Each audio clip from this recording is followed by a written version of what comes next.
شيعي يصوت للسني، شيعي ما يصوت للشيعي. ولكن انا احذرك، شوف التيار الصدري قد راح ويا الانتفاضه، وطلعوا البارحه بالانتفاضه يهاجموه ينتقدوه بقسوه، ايش قد راح وياهم؟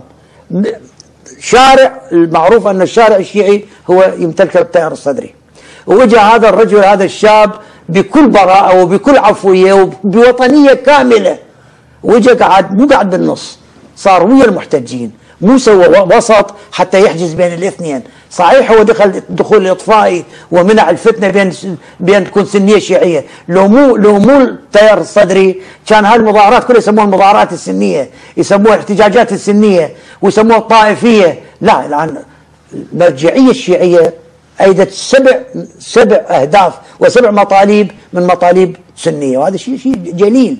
التيار الصدري الى هذه اللحظه متماسك رغم انه اعتداء صار عليه. يعني البارحه لقوها حجه انه التيار الصدري قال يابا الشيء اللي تسويه الحكومه اشكروها واللي بس سووها ذموها. ليش يقول التيار الصدري هالشكل؟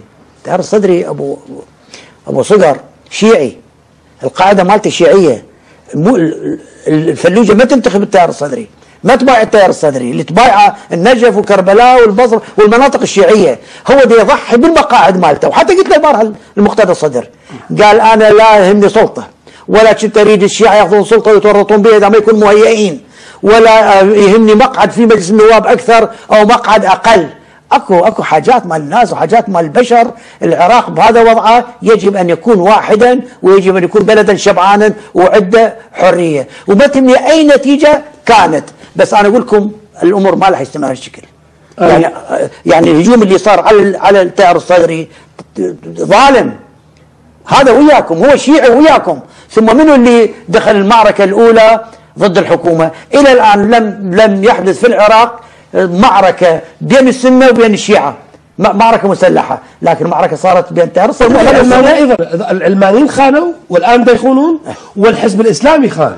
يعني قصدي انا اعتقد اريد احملهم، اريد نصل الى فرد شيء نفكر به علنا. ما راح تبقى. الى اين ستصل هذه الاحتجاجات؟ شلون نطلع اذا ما تشكلت هاي اللجان؟ واليوم اكو ناس تطالب بتشكيل الاقاليم وتشكيل المعرف ايش، هذا وين راح يوصلنا؟ هي هذه النقطه اللي راح ننتهي بيها. المطالب التعجيزيه واستفزاز المركز، هذا الهدف مالته، الهدف مالته يوصل حد للحكومه انه تمتنع، وهي الحكومه طبيعيه ما راح تسوي المطالب لان تخاف من بيئتها، الا اذا صار المالكي شجاع، وهو شجاع بس شجاع مو على اخر، شجاع مع نفسه، شجاع على حزبه، شجاع على طائفته، مو شجاع على الطائفه الاخرى. هذا ما مطلوب. من اقول شجاع مثلي، يعني مثلك انت، انت شجاع على طائفتك، انا شجاع على طائفتي. المالكي يجب ان يكون شجاع على طائفته مو على الطائفه الاخرى.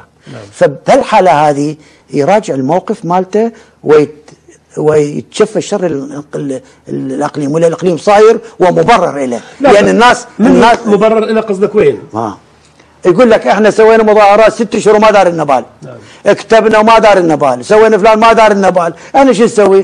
نحد حدودنا ونعلن الاقليم. الاكثريه لن تقبل بهذا، عرب العراق لن يقبلوا ولن يقبلوا ان يساوموا تحت اي مبرر. قصدي يعني قضيه تقسيم العراق، انت تعرف هذه البيئه العربيه اللي تحكي عنها ما راح تسمح بتمرير الاقليم. اذا لم تكن الا الاسنه مركبا فما حيله المختار الا ركوبها.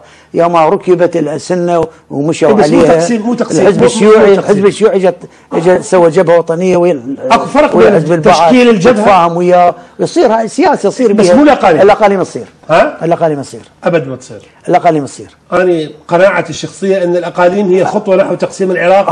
اكو فرق من دحش، يعني مو مدور على الاقليم زين، انتبهوا زين. وهنا انا دجرني وكان عندي اقول من دعاة الاقاليم، مو من دعاة الاقاليم. انا دحكي مثل القاضي يصدر حكم، مو طرف بالبي، مو طرف، مو عدو المتهم. انا اقول لكم رح تصير الاقاليم، ما تصير، لان الظروف الموضوعيه متكامله، وهاي الظروف من عندها طول مده المظاهرات اللي يعتبرها الملك السعدي اصدر فتوى حرم الدعوه للاقاليم، واليوم هو الصوت الاعلى شرعا في المجتمع المنتفض. فحرم، يعني قصدي تحريم. ولذلك انا افترض ان هذا الامر لا يمكن ان طبيعه الحركه الاسلاميه السنيه الجديده انها لا تاخذ بفتاوى الكبار، وانما لها فتاويها الصغيرة، ستتجزأ الفتاوى ويطلع واحد شاب صغير يعطي فتوى ما يطلع. أول شيء كالسنة ما عندكم مرجعية الشيعة. نعم. ورغم هذه المرجعية القومية والسياسية ما راح تقبل، السياسية والدينية ما راح تقبل. جلسة مصارحة أخرى ومكاشفة.